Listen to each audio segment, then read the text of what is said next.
the heel elevated back squat. Now this exercise is a big compound exercise, predominantly targeting the lower body. However, like all big compound exercises, it uses the whole body. So obviously we're going to be using the quads, glutes and hamstrings.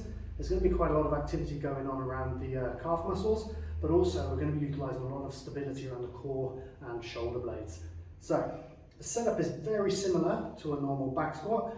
If you haven't done one of those before, no worries. We want to have the bar pressed into just above the top of the shoulder blades, where we've created a natural shelf. Then we're going to adopt a similar stance, so feet slightly wider than hip width. The only difference being that they're elevated. So you can use plates or a wedge or whatever you've got around. The main thing is just make sure it's not going to move.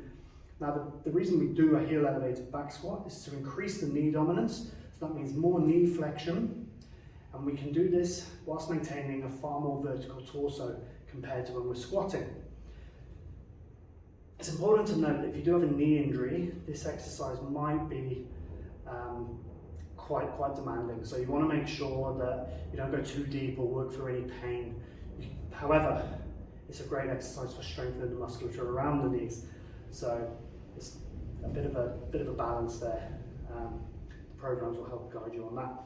So the key cues essentially are keeping the knees pointing outside the big toes. As you lower, drive the knees forward over the toes, keeping a strong posture, core engaged, and then drive up. Now as you can see, a nice vertical torso with shoulder blades locked back, and I'm just digging those heels into the plates.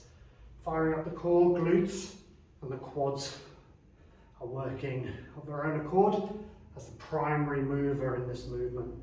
So all the while, making sure there's no bouncing, no energy leaks in the core, and drive up. And that is the heel elevated squat. Enjoy.